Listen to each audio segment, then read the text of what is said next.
Hello everyone, welcome back to the channel. आज इस video में हम अपना नेक्स्ट टॉपिक पढ़ने वाले हैं और आज का हमारा जो टॉपिक है वो है क्लासिफिकेशन ऑफ पर्सनालिटी डिसऑर्डर। ये बहुत इंपॉर्टेंट टॉपिक है और एग्जाम में हमेशा पूछा ही जाता है। ओके, तो बोर्ड पे ऑलरेडी मैंने एक फ्लो चार्ट बना दिया है कि क्लासिफिकेशन ऑफ पर्सनालिटी डिसऑर्डर क्या होता है। हम पहले भी डिस्कस कर चुके हैं कि हमारे पास पर्सनालिटी डिसऑर्डर के 3 क्लासिफिकेशंस होते हैं। फर्स्ट है क्लस्टर ए, सेकंड है क्लस्टर बी और तीसरा है क्लस्टर सी। ठीक है, बहुत इजी है, आपको ज्यादा इसको दूसरे नाम से याद नहीं करना है। Cluster A, cluster B and cluster C, ये 3 टाइप्स हैं हमारे पास। अब सबसे पहले हम देखते हैं कि क्लस्टर ए क्या होता है और क्लस्टर ए में क्या टाइप्स हैं। इन डिटेल हम इसे नेक्स्ट वीडियोस में पढ़ेंगे। ये जितने भी टाइप्स यहाँ पे लिखे हैं इसे हमें इन डिटेल पढ़ना है।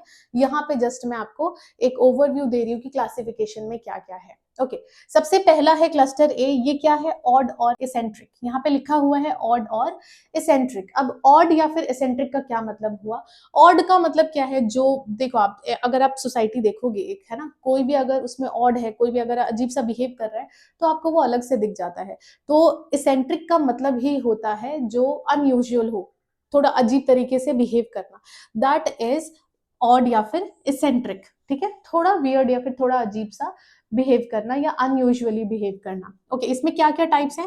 Paranoid personality disorder, schizoid personality disorder and schizotypal personality disorder. ये 3 टाइप के डिसऑर्डर्स आते हैं क्लस्टर ए के अंदर। अब पैरानॉइड में क्या होता है? पैरानॉइड में जो भी इंडिविजुअल है जिसको पर्सनालिटी डिसऑर्डर है, उसे ऐसा लगता है कि सभी उसके अगेंस्ट प्लॉटिंग कर रहे हैं, उसको मारना चाहते हैं, उसके बारे में कुछ गलत सोच रहे हैं, उसको जहर दे देंगे, उसको गोली से मार देंगे, कुछ ना कुछ करेंगे। ठीक है, तो वो पैरानॉइड पर्सनालिटी डिसऑर्डर है। तो ये इतना एक्सट्रीम नहीं होता है कि वो किसी से लड़ना शुरू कर दे। पैरानॉइड पर्सनालिटी डिसऑर्डर में अभी इनिशियल फेज पे होता है, उन्हें बस अभी ऐसा लग रहा है कि सब मेरे अगेंस्ट बात करें। अगर 2 लोग बात करें तो उसे ऐसा ही लगेगा कि ये दोनों मेरे बारे में ही बात कर रहे हैं।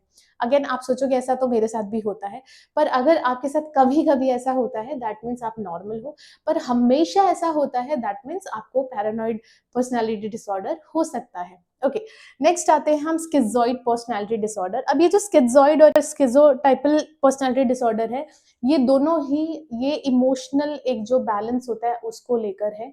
ये जो स्किज़ॉइड पर्सनालिटी डिसऑर्डर है, ये एक सब टाइप माना जाता है स्किज़ोफ्रेनिया का।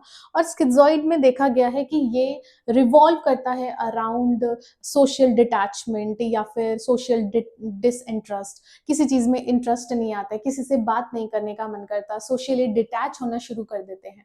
और नेक्स्ट है स्किज़ोटाइपल पर्सनालिटी डिसऑर्डर। इसमें देखा गया है कि ये अनयूजुअल बिलीफ इन के अराउंड ज्यादा रहता है। स्किज़ोटाइपल पर्सनालिटी डिसऑर्डर जिसे भी है वो बहुत अजीब तरीके से ड्रेसअप कर लेंगे, मिसमैच तरीके से ड्रेसअप कर लेंगे, उनके बिलीव्स बहुत ज्यादा अनयूजुअल होते हैं या फिर उनका नेचर जो है वो बहुत ज्यादा इसेंट्रिक हो जाता है। ठीक है, आगे डिटेल में हम इसे और पढ़ेंगे। ओके, नेक्स्ट आते हैं हम क्लस्टर बी पे। क्लस्टर बी में ड्रामेटिक और इमोशनल यहाँ पे दिया हुआ है। तो क्लस्टर बी जो भी पेशेंट ऐसे हैं जिनको क्लस्टर बी पर्सनैलिटी डिसऑर्डर है, वो बहुत ज्यादा ड्रामेटिक होते हैं, वो बहुत ज्यादा इमोशनल होते हैं और उन्हें क्या है, बहुत ज्यादा ड्रामा करना पसंद आता है। ठीक है, जैसे anti social personality disorder, society जो भी बोल रही है वो हम नहीं मानेंगे, उनके एक्शंस ही ऐसे होते हैं जिसकी वजह से उनको एंटी सोशल बोल दिया गया है। ठीक है, नेक्स्ट आता है borderline. Borderline as in उन्हें खुद का ही नहीं पता कि उनका मूड कब स्विंग हो जाएगा, वो क्या चाहते हैं, अपने बारे में क्या सोचते हैं, उन्हें कुछ पता नहीं होता है।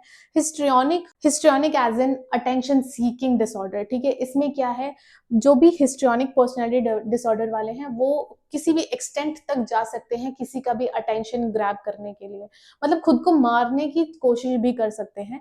अगर उन्हें ऐसा लग रहा है कि कोई उन्हें अटेंशन नहीं दे रहा तो वो सुसाइड अटेम्प्ट करना भी शुरू कर सकते हैं, अगर ये सीवियर केसेस की बात करें। नॉर्मली देखा जाता है कि हिस्ट्रियोनिक जो है इनको बहुत ज्यादा अटेंशन पसंद है, अगर कोई ध्यान नहीं दे रहा है तो ये कुछ ना कुछ ऐसा करना शुरू कर देंगे जिसकी वजह से सब इनको अटेंशन दें। ठीक है, लास्ट है narcissistic personality disorder.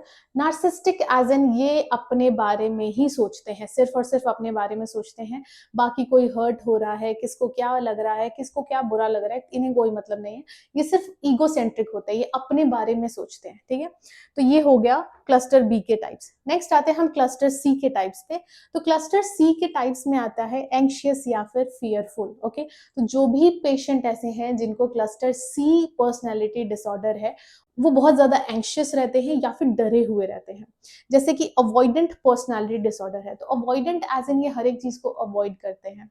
Dependent as in किसी ना किसी पे डिपेंडेंट रहते हैं, अपना खुद का काम अपने से करने में इन्हें डर लगता है कि नहीं मैं करूँगा तो गलत हो जाएगा, मैं जाऊँगा तो क्या पता ऐसा कुछ हो जाए, तो वो किसी ना किसी पे डिपेंडेंट ही रहेंगे। And obsessive compulsive personality disorder, ये तो बहुत कॉमन है, बार-बार किसी चीज़ को सही करना, जैसे बेडशीट को सही करना, अभी उस पे बैठे उठे, उस पे क्रीजेस आ गए, उसको क्लियर करना, अगर पेन ऐसे रखा है तो उसको सीधा करना, या फिर जो भी चीज़ें उन्होंने अरेंज करी है अपने तरीके से अरेंज करना, दैट इज़ ओसीपीडी। अगेन ये हम आगे पढ़ेंगे कि ओसीपीडी और ओसीडी में क्या डिफरेंस होता है। बहुत लोग ओसीपीडी को ही ओसीडी बोलना शुरू कर देते हैं, but there is a difference और दोनों में ही डिफरेंस है, वो हम आगे पढ़ेंगे, ठीक है? तो ये था about classification of personality disorder. एक बार फिर से बता देती हूँ, cluster A, cluster B, cluster सी, हमारे पास इन टोटल 10 तरीके के पर्सनैलिटी डिसऑर्डर्स यहाँ पे हैं। पहले 3 आते हैं क्लस्टर ए में, पैरानॉइड, स्किज़ॉइड, स्किज़ोटाइपल। दूसरा क्लस्टर बी, इसमें आते हैं हमारे पास 4 टाइप्स के, anti social, borderline, histrionic and narcissistic. और लास्ट है हमारे पास क्लस्टर सी, जिसमें 3 आ रहे हैं, avoidant, dependent and obsessive compulsive personality disorder. Okay, तो ये तो हो गया क्लासिफिकेशन। नेक्स्ट क्लास में हम डिटेल में पढ़ेंगे कि ये क्या होते हैं, फिर ये क्या होते हैं और ये क्या होते हैं, ठीक है? आई होप आपको ये सब समझ में आया हो। आज के लिए इतना ही। अगर ये वीडियो अच्छी लगी तो वीडियो को लाइक करें, चैनल को सब्सक्राइब करें, और कोई भी डाउट या फिर रिकमेंडेशन है तो आप मुझे कमेंट सेक्शन में बता सकते हैं। Thank you so much for watching.